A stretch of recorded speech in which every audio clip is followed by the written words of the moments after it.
Trihards. Obi Wan ruined me. It just took my heart and threw it into a bin to be like, look at it, look at it.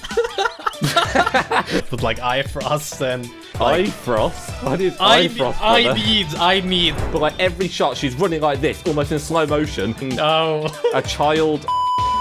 You're going to be disappointed. Trust me. Okay, welcome to another episode of the Trihards podcast. Now yes, it's a shorter one. Long story short, we were about an hour into recording when somehow, some way, a tree near Sin's home fell on a power line and cut his electricity. Yup, that happened. And so we lost all of Sin's footage. But we are Trihards, and as such, we've decided to salvage what was said between me and Bernsey to make for a shorter little extra something to put on the channel. So here's the Two Hearts episode 3.5 special. Okay, welcome everyone to Trihards episode 4. I think we're on now already somehow. Even though it's been probably enough weeks that it should be like episode 6 by now. But, you know, some technical difficulties happened along the way. And episode 2 took somehow longer than episode 3 to come out because of those reasons. But it's out. You got like some back-to-back episodes within the same week. And now you're getting a third one. Dude, that was a pure nightmare. Like, okay, so I'm not gonna go like fully into detail, but to start off, there were editing issues at the start. Then a new person edited it, and I guess there weren't any issues there, but it was still like delayed, or it came out late, or we had to reschedule it, right? And then Bertie could render the damn thing because of his. Okay. You both of these guys have better specs on their PCs than me, and yet my render is better. Because these boys don't take the time to set the proper settings, so people have to pack up 80 gigabyte files on Google Drive, which for some reason me and Bernsey can't download, so Sin had to end up doing it, and just retry downloading stuff and rendering. Like, this was... episode 2 was a shit show. Yeah, it was kind of a fucking nightmare, I'll be honest with you. But it's out now. You've watched it. I only just woke up to record it, so you can forgive me for looking and sounding like shit. But today, I'm trying way too hard, and Gim is the one slacking today. Mainly because I turned up in a black hoodie, and then my color-adjusted camera was like, you're going to be green today, so I had to put something white over the top to fix it. You're trying to disrespect the drip or what? Like, what's going on? Well, is your thing going to be flipped in post? No, it's not. Okay, so they can read it. It says, don't worry, folks. Wow. I feel like Gim... this is ironic considering I've wore the two things within 2 out of 3 episodes. I mean, the same thing in 2 out of 3 episodes. But I feel like Gim wears actually the same thing every day, if ever. What? What do you... I feel like I've never not saw you in like a black or white t-shirt, and that's just it. This is black. Yes, that is black. Oh yeah, I only wear white and black, yeah. Mostly. I feel like you've got like you've got like a wardrobe, and you just have black and white shirts, and then just the same colored shorts. This t-shirt earlier today, you know, some blue with white stripes. Why didn't you get the stripes on today then for the pod? I wanted the black one. Wow, you wanted to look suave for the boys. Did you delete my fucking comment on our project management? I specifically put up a thing because in one of the podcasts, I think episode 2, when I was editing it, I realized we said we're going to do this next time, and then we didn't in episode 3. So I wrote it down in our project management, as I should, because I'm a good organized human being, and it's not there anymore. And now I don't know what it was. If you were a good organized being, you would have known the whole scheduling changed. You deleted it, a whole week ago. Yeah, I deleted it a week ago, which means you don't check it on the daily. So who's the most organized person here? You for deleting it, obviously. Like how we just started. We had one case study last time, which we can get the result on, but I can't remember what the thing for episode 2 was. I was going to read out comments about segments in episode 2 because I forced people to write it in the comments. I left a good 10-second break for everyone to write them. Okay, well, we're going to have to pull them up, though, so... One that I remember is that some dude said we should do an Elder Scrolls trivia thing, and I told Bernsey this, and I also sent it in chat. We should have, like, a trivia show, but not only Elder Scrolls, but, like, different categories. We can set it up all nice. Have it so, like, 2 of us go against each other for 3 rounds. You have 9 categories to pick from. You choose up to like 2 or something, and they get harder and harder, and like that Is that could like be fun. like Jeopardy, where you have like categories and you choose like which category you want the question from? And... Yeah, kinda. Yeah. So I mean, you can both take turns in choosing, right? Because it's you're obviously gonna choose what you're good at, right? So that's the that's the whole purpose of choosing the category. I was gonna say Sin might need to finish Skyrim before he does any trivia questions on it. I mean, how does Dragonborn end? It can be anything. Okay. Well, I haven't read it, so we can't vet this before reading, so let's hope I can actually read it out loud. Skyrim Together idea from Ruiz Ezekiel Kazim. He says, wacky Skyrim featuring Ohio dragons, bear spiders, swearing mud crabs, modern guns, big head NPCs, dragonborn uwu speak, etc. What do you guys think on that idea? It could be fun. But I think literally at this point, anything, since so many people want us to play Skyrim together, like anything Skyrim together would bang, I think. I think it's a good opportunity to do videos that are impossible to do otherwise. So like doing actual like challenge ideas, like we all like you had an idea at the very beginning, Gim, but it wasn't even Skyrim Together. It was actually just like 3 separate games, but you could maybe do Skyrim Together. Yeah, the survival thing, right? Yeah, we have like a see who lasts the longest or yeah. whatever the fuck. That could be fun. Yeah, because I actually that would be a really, really good one, because I did a like hardcore horror game change video, and then I did a playthrough on it on my second channel, and it was really hard. I did a permadeath thing, and it was really hard, and that series did really well as well. People enjoyed watching it, weirdly enough. So that could actually be a really good. And if you add PvP like to it as well, it gets more interesting, right? Yeah, but then you just kill each other in one arrow, and then it's not really. We start in like different areas of the map, no fast traveling, and if we use like, I don't know, like, I'm not updated on all the survival stuff with like Frost and those kind of stuff. Like, Frost? What is Frost, brother? I need. Do you mean Frostfall or I need or both? I mixed them both. I mean both, but new mod idea, guys. Anyway, something that happened recently that Gim wanted to talk to me about before the podcast started. Oh yeah, but I wouldn't want to waste it because content, folks. And obviously, something Sin can't even talk about. But you know, you can have your 2 piece every now and again. I mean, pick it up. If there ever is a chance for him to be involved in this stuff, it's now, right? Because it's something new. So the House of the Dragon, the first episode came out yesterday. I don't know when this, like a week ago from when this podcast comes out. Yeah, more or less. So, it was yesterday for us. Yep. And I almost said first time in my life, but for the first time in a while since Obi-Wan, I've just, like, Obi-Wan, the series kind of ruined me when it comes to, like, faith in spin-offs. just being, like, all into the lore of these different shows. Because I used to be like Game of Thrones. I used to know all the houses, all the different factions, so I could make like different theories of what was going to happen. I've always been like that, even also with Marvel. But Obi-Wan ruined me. It just took my heart and threw it into a bin. Horrible. I don't want to talk about it, so I'm gonna move on from that.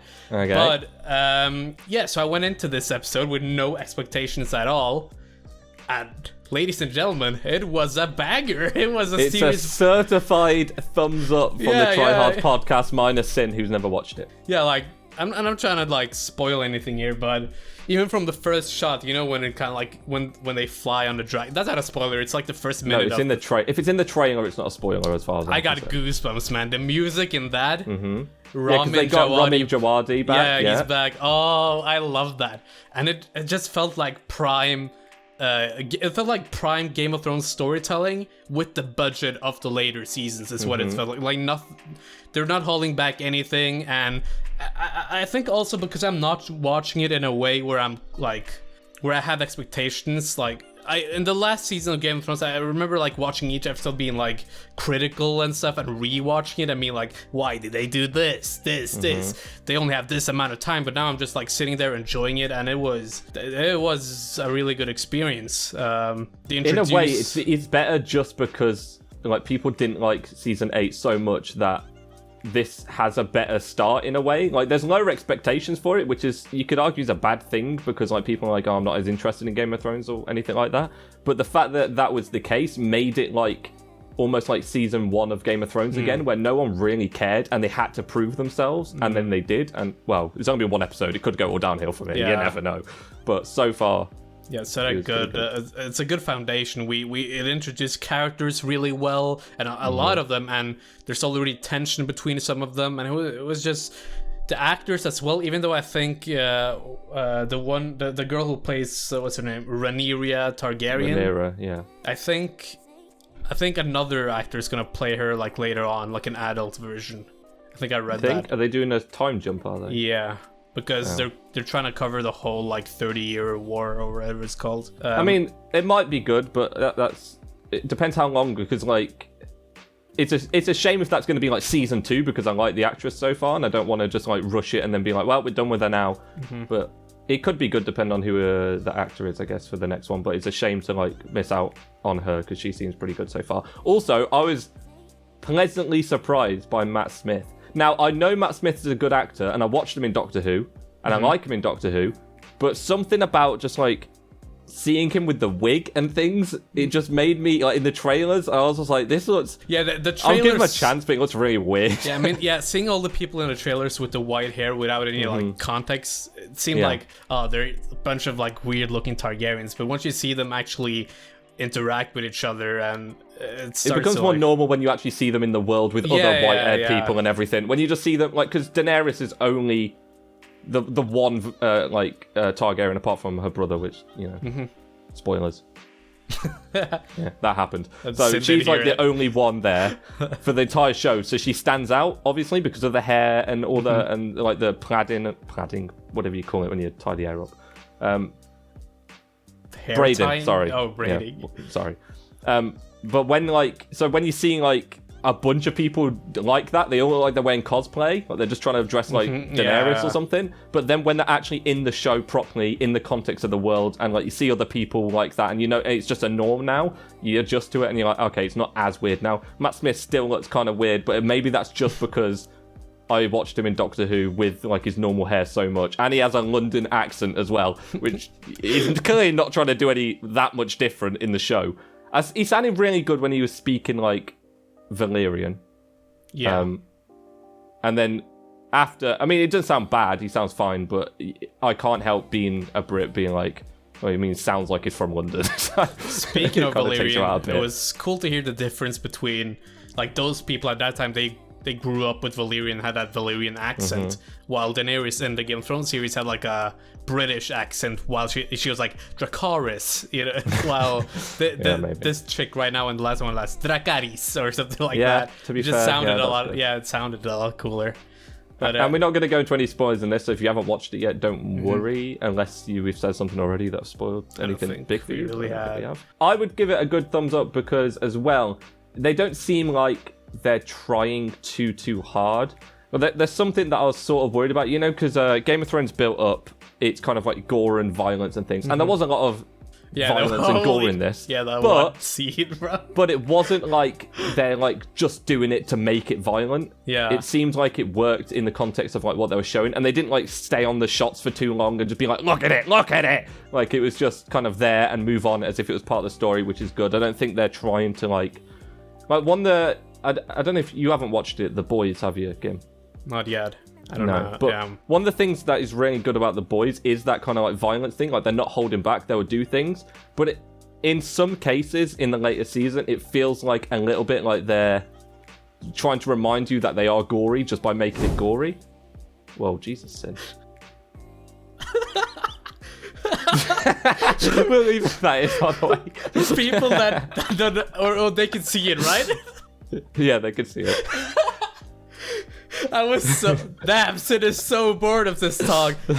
He's just gonna start streaming. Actually, on that point, Sin, if you're listening to this and you're like, is there ever gonna be a time where I'm gonna get into the Song of Ice and Fire universe? This might be it, because they made a series in a way that it suits like newcomers. It's not like you have to have watched all the previous series to see this, right? It's a prequel. It almost doesn't even matter. There's like one line at the end which like hits to the people that have watched it. Yeah, and it's more like a wow factor, like if you know it. And it's also like you just recognize some houses, some ancestors, and you're like, oh, look at that Baratheon, that's cool. But other than that, I think it's a really good watch for newcomers. Then Sin brought up the topic of disappointment, and we started talking about the recent Disney Obi Wan TV show.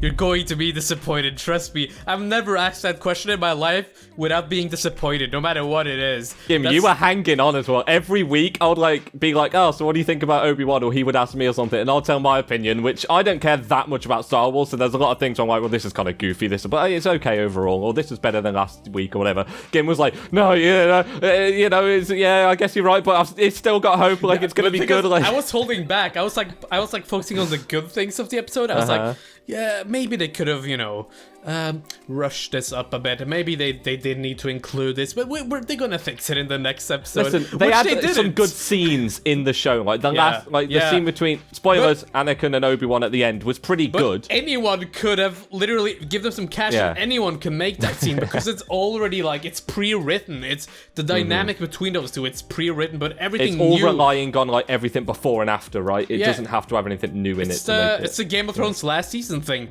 They ran out of, or the thing that already existed, the content that already existed, and they just put on screen. That was good, but every single new thing they put on screen just didn't hit, and was either like mediocre or absolutely atrocious.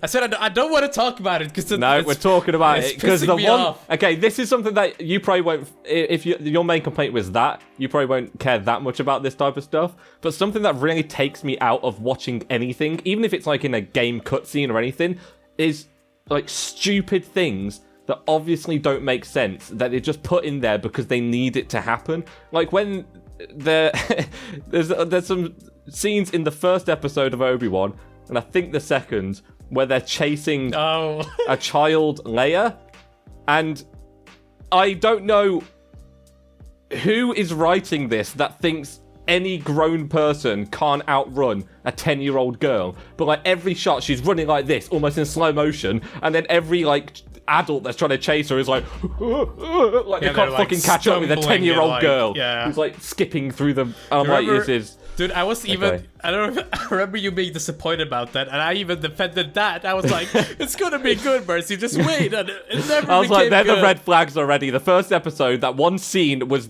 honestly maybe the worst scene I saw in any TV show that I've watched, because I tend not to watch things that I know that are gonna be bad, so there's obviously worse things out there, I just haven't watched them. But like, when they're chasing Leia through the forest, and they're like slapstick running into tree branches, and like, they're like all standing around her in a circle, it's like, oh, we're gonna get you, and then she just goes, and then runs the other way. I'm like, you guys this is who choreographed this? I could have done better than this. It might also be, it depends who we're referring to, because CGI in some recent Marvel stuff has been a bit shaky, but I think that's a lot because of the controversy around, like... I mean, there was the COVID made some things harder. Yeah, sure. But because, at least in Spider-Man, there's a lot of, like... You know how Spider-Man, they actually, like, record him rolling over cars and stuff? It's kind of hard to do that in the pandemic, but they nail everything else from, like, a VFX perspective. Like, what's the name? Tai Chi? What's that the name of the movie? Shang-Chi. Shang-Chi? Tai Chi. Yeah, guys, I've completely given up on Marvel, you see? But the VFX in that film was really good. That was like top tier. I think when they put all their eggs into one basket, they do well. The problem that I was just about to touch on as well, I don't know if you've heard about this, Gim, maybe not, because if you don't care as much, but one of the big controversies at the moment with Marvel is they're really strict on their like CGI. They outsource CGI to different companies, but they give them like ridiculous deadlines. And like, I think I heard one where it's like they changed they announced the release date of one of their films, and the guys who were working on the CGI for that film only found out that was the date through them releasing it on like a trailer or something. They didn't tell them before that they needed to have things. And they, for example, like, they had a deadline to be like this month or whatever, and then Marvel moved the release date to be like a month prior or something like that. and then didn't tell the company that they had 1 month less to make the CGI, and then they found out through like a trailer. So there's like controversy around like how much stress they're putting on all these CGI companies and stuff, which is why in some recent Marvel stuff there's been some not as great CGI stuff. I'm trying to think of some like really obvious examples. What was the most recent stuff that's come out for Marvel? Oh, like the things about She-Hulk, right? To be fair, She-Hulk doesn't look that bad. Have you actually watched it? Yeah, I watched the first episode. Why? Why are you getting annoyed again? Oh my... But like, that's one of the prime examples of like people being like, why does the CGI look like? It's also weird because Bruce Banner, Hulk, looks better than She-Hulk in She-Hulk's show. Probably because they've already got the technology for Hulk and they just have to kind of like... They have to generate new shit for her, but... I don't like the way they've done Hulk. It's just... Yeah, but like, it doesn't look worse than he did in like Avengers Endgame, right? Yeah, true. He looks really pretty much. I mean, the same. he technically does because he has his... He looks like the actor, like in the face. He doesn't in look Endgame, like he looked like that. He was Smart Hulk in Endgame, remember? Yeah, but I don't like that either way, so it's shit. Okay, but what I'm saying is the CGI, the quality hasn't dropped since that movie, okay? Yeah. But hers doesn't look as good as Bruce in the same series, right? But Which is also, kind of like weird. I mean, an alien... It's kind of hard because Hulk is Hulk, right? For some reason, when it comes to female superheroes, they have to be pretty, so I guess they had to like... find that weird, like, icky spot because... I mean, even in the comics, she's meant to be attractive. It's just hard to do that in live action without making it look creepy or weird. Yeah, it's almost like if you turn the skin green to blue, you could put an avatar taller. And be like, yeah. So, anyway, we'll move off from complaining about TV shows and stuff before Sin has an aneurysm about Last of Us and Gim has an aneurysm about... They're making a Last of Us movie, though, with... So it's a series. No, series, yeah, with my boy, the Mando. Pedro Pascal. Yeah, I know a lot of people are hating on the girl. Which she's the one from Game of Thrones, right? I'm no. Oh yeah, wait.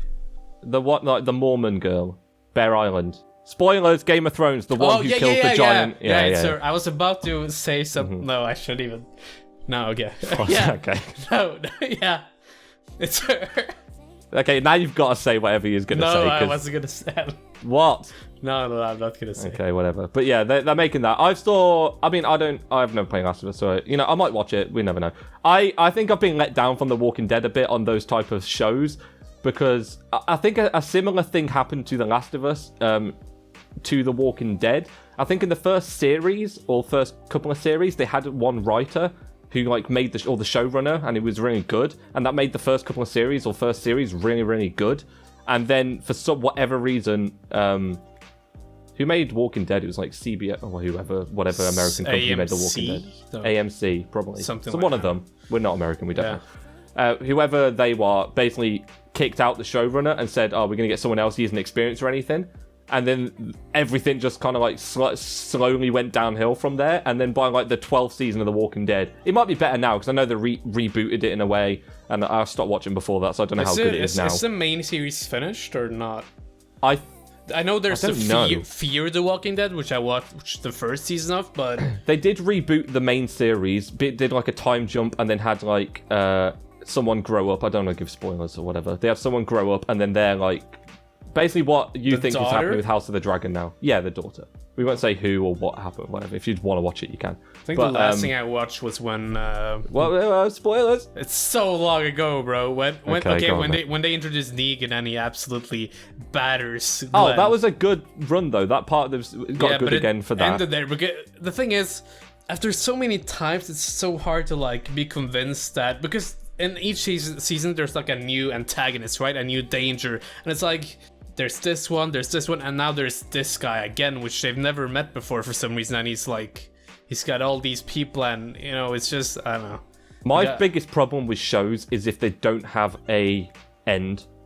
Like, when Game of Thrones is going, even if the books aren't finished, there's an end to the story, because George has it in his mind, right? There's going to be an end. In Lord of the Rings, there's going to be an end. When The Walking Dead was going on, I'm like... I don't think there's an end here. I think they just keep going every time. So I remember the first couple of seasons, I was also like, yeah, they're gonna like find an antidote maybe and somehow fix this, but but it just kept going, and I was like, how many times can you just keep going and trying to make it more like scary and like, oh, the threats are still high, even though like we've been going for 15 years, and I'm like, I think they might have ended it now. That might be something that they did, but like it was far too late for me to care. Like I wasn't watching by the time they ended it. They should have done it after like 7 seasons or something, maybe. I don't know. Yeah. Anyway, The Walking Dead. Yeah, I mean. Yeah, I think so. Yeah. In my opinion, just because I got bored around then. So I must. Anyway, what else we got, boys? I mean, we got Sid, who's now gonna start watching House of the Dragon, right? Oh, Friday night. It's Friday tomorrow. You and Shay can just pop some popcorn. You know, eat some. I don't know what kind of candy you have in Serbia. Probably some like. They don't even have Pringles, so I don't know what. You probably have. Okay. Have some Haribos or some stuff like the Star Mix one. You know, put that into a nice bowl. Lean back. Put on HBO. You probably have HBO because you're the type of guy to have everything but not use it. You probably have HBO. Put it on. Lean back. Watch the first episode of House of the Dragon without worrying about anything. You don't need to watch anything else. And then, you know, you're on the same page as us. We can actually talk about a series we all watch. Yeah, but then Sin's gonna not like it, and then he's gonna bring us down every week, and then we're not gonna like it, okay? There's no... I can see him making fun of it, but I can't see him, like, not enjoying it. I can see him being bored. No, there's... Because it's very, like, inner politics with it. Like, the good thing about Game of Thrones in the early seasons was you was really interested in the politics of, like, well, who's going to I feel like there was a lot of action here, though. Like, there were a lot of, like, fast cuts with, like, heavy armor and slices. But that's not the intrigue of the show. You're not watching it for that, right? You're watching it for the story and, like, the politics. Talk about Sid. If it's going to keep him awake, then it's something... He watched Arrival. Arrival doesn't have any action, I don't think. Pretty much no action, depends what you call that. Apart from the bomb going off at one point, spoilers, but if you call that action. But yeah, anyway, what has happened in the world of Skyrim modding and games this week, or the couple of weeks that we've not recorded a podcast? I've found some new cool skimpy outfits on Nexus. That's I don't know. Wow.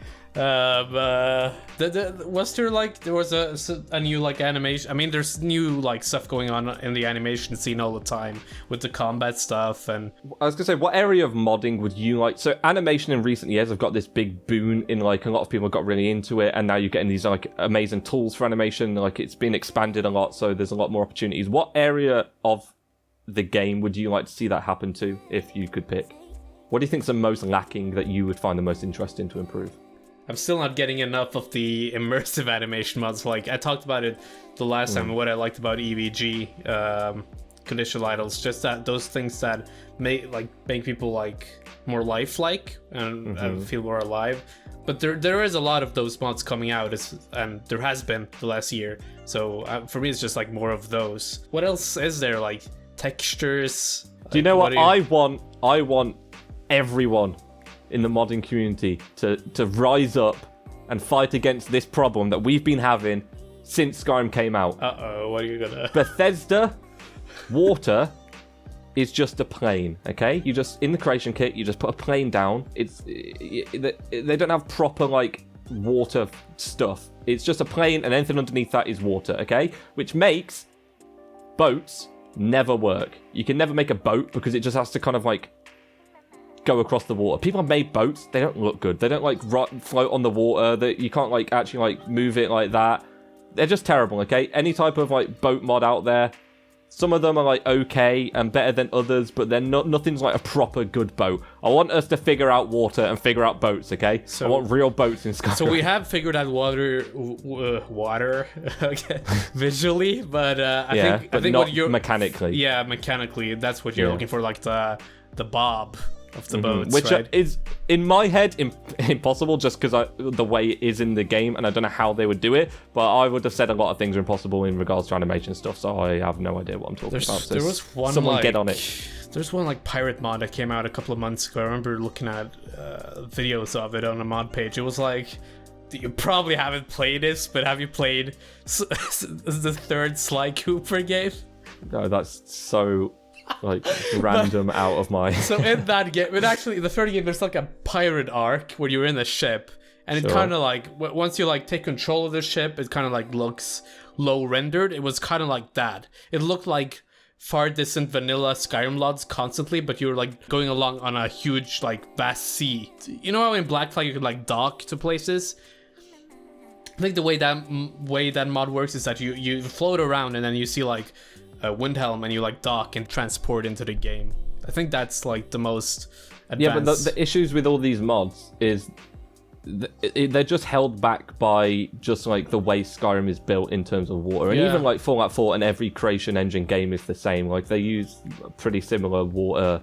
It's just like the way it's laid out. There's not a lot you can do just because of the way the creation kit works, but which is why I need some smart brains on it. Okay. Do you think we'll have boats in Elder Scrolls 6? I think Starfield is one of the playgrounds for that type of thing. I think they want to figure out vehicle mechanics in Elder Scrolls Bethesda games finally with the ships and things. That's probably why they're having such a hard time like making the ships smooth and work. It's weird that there isn't It's weird that there wasn't any vehicles in like Fallout 4. Yeah, you could ride a helicopter, but it wasn't like you were. Yeah, it's like the AI was riding it, and even then it was a bit jolty sometimes. Like they're slowly getting better with it, but they're not even close to being like, oh, here's a working car in a game and it being good, I guess, or it feels right. Because there's like, I just saw the whole the way it looked in the newest ESO expansion, the one, I don't know where it is. It's like it's Pyrock or something. Yeah. But they had like pirate ships, so it just looked, the whole aesthetic looks really cool. And I mean, you have like that theme is built into Elder Scrolls already. It's not something you have to like force in. You could like, honestly, if Elder Scrolls 6 is a full-on pirate game and the ship mechanics are good, that would be my dream game. Like Assassin's Creed Black Flag, but Elder Scrolls, right? That's amazing. Like I've always said, the thing I'm looking forward to the most in Starfield is being like a space pirate, if you can properly, like shooting someone's ship, like docking it, boarding it, looting, and then like killing everyone or whatever and leaving. I think you'll be able to like. Do you think you? Okay, so do you think that we're gonna be able to? I'm talking about Starfield now. Like actually, like so we dismantle a ship, we shoot its shield race or some stuff, and they're not able to move. Do you think we're gonna be able to open the doors, put on a astronaut helmet, and like jump in with a gun into their ship? I think that's gonna be a thing. I don't know if you're gonna be able to have that sandbox kind of thing where you could just like leave your ship in mid-space and just float around. I don't think you're gonna have that.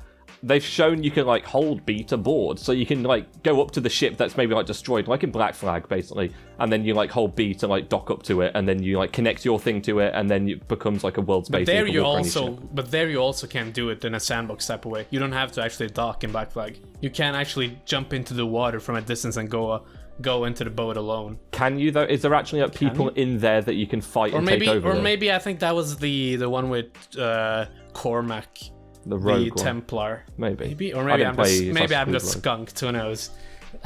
Yeah, I don't know directly, but yeah, like that type of thing.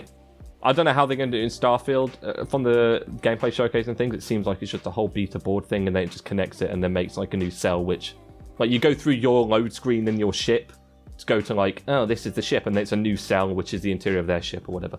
That's how I assume they would do it. And it's going to be a lot harder for Elder Scrolls 6, but I mean, we're talking Elder Scrolls 6 is probably still going to be like 5-6 years away from now, so they've got time. Maybe. Hopefully. Please.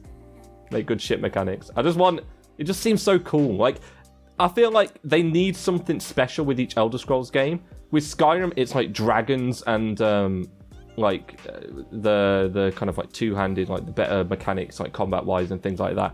I don't know what they could have with Elder Scrolls 6 that is on the scale of dragons, where it's like you have like a new thing, a mechanic that is like boats. Groundbreaking to Elder Scrolls. That would be cool though. If they were like, this is a ship game and you have like ship warfare with cannons and shit, you'd be like, oh, that is a really cool new thing to Elder Scrolls. You'd be excited for it. It's so weird to this thing again, where I'm just I can't imagine an Elder Scrolls 6 game. Like in my head, I don't even know how to visualize it. It's because we know how Bethesda games look with like the first person kind of like, it's just hard to imagine that taken to a whole new level that's gonna exceed the expectations we've been building for all these years. Well, the thing is, I don't think gameplay wise it can be too much different than like Skyrim or something, right? Yeah, like but then you're gonna be in first person, you're gonna have like a weapon in each hand, like it's just gonna be better animations and more fluid, I would assume, right? Yeah, but like it's so hard to imagine then that you're gonna add like both mechanics into there and. Why? But they've got nothing else to improve on mechanically in that game apart from like just the basic stuff done better, like, you know, bigger world space, more fleshed out flora, that type of stuff. But like mechanically, they don't have to. I say don't have to. They still have to build it up from the ground up, but they don't have to like come up with anything groundbreaking in the way that Skyrim, like from Oblivion and Morrowind to Skyrim, just the mechanics of playing is a lot different. Like with the dual handing and like you can choose like a, you know, like a scroll or a. But it's still like whatever. I guess the way I would describe it is floaty. And okay, so in a third-person open world game like Witcher, it feels more impactful, right? The road feels. I don't know why I'm bobbing my head like this, but it feels like you're actually walking on a road. But unlike in all Bethesda games, you're kind of just like, you know, you're moving with your hands up, and I don't know what I'm getting at, but it's. I can't imagine Bethesda making a game that feels modern. I guess that's what I'm saying. Would you say a game like you played Dishonored? No. Okay, Jesus. And I know what it is though. It's a stealth game, so. Yeah, but the game is amazing. But I don't count like Doom, Bethesda, and is that also Bethesda? I don't count them as like. It's Arcane, which is a Bethesda IP. Yeah. Yeah, but it feels so. Both of those IPs feel so different from. Yeah, but I'm just saying, like, would you count? I'm trying to gauge like what you find as like grounded. So, like, would gameplay of like Dishonored, if you'd played it, felt what you want in a first-person game? Is what I was going to ask, but you don't play it, so you have no idea. So I think actually this is likely what it is, but it's hard to pinpoint. You know when that I think it's called Size Matters, and it was a new first-person animations came out, that mod. Oh yeah, for Skyrim. Yeah. So my main complaint with that, the animations were way better than Skyrim, trust me, I agree. The problem is, in Skyrim, when you swing a weapon, your camera slightly goes with it, like you move with it a bit. In that, your camera stays still and your arms just go. Yeah. So I was like, the animations are way better, but you don't have that same impact of that. I think they need more of that impact in Elder Scrolls 6. Like, you need to feel like you're thrusting with a weapon when you do. If you do like... Go on, Sin. And Sin's frozen. Good one. Thanks, Sin. Thanks for your input. It's probably recording of his end, though. Like. Yeah, no, he's just going to talk for the next 20 minutes. Well, ladies and gentlemen, obviously something's going on with Sin. I don't know if this is going to be cut out or not, but we're kind of sitting here like just sitting ducks, kind of wondering what Sin was about to say. Okay, everyone, so this is the moment where Sin just poofed into midair, and me and Berncy have decided that this is gonna be a special little episode, which I've probably I even put on a jacket for this, but you know, it's whatever. Yeah. So I guess this is our attempt at making an outro, because we don't want to make it too long since not up. So explain what happened since power went out right in the middle of him speaking, which we thought you would be able to see, but when we actually think about it, he's lost his footage and voice. So we're gonna edit this little thing in a way that makes sense, as if it was just me and Berncy, because we talked a lot about us, like our kind of shit, like Lord of the Rings and Game of Thrones. Yeah, like we was recording a whole hour of an entire episode, so there's a lot of like obviously Sin talking back and forth. We'll just cut any bits out where we're talking to Sin, just act like he wasn't there. Any bits where me and Gim were talking to each other, because there was quite a bit of it for this episode, which is rare for Gim because he likes to just sit there and say nothing for most of it. We have a special Gim only episode right now. It's an interview of Gim and he crying about Obi Wan for the entire thing. Anyways, I don't want to make this any longer than it has to be. So, thanks for watching whatever this was. We'll see you in episode 4 when Sin is back. Hopefully, the power doesn't go out again. All right, take care, guys. Bye. It's such a shit show, but it's like.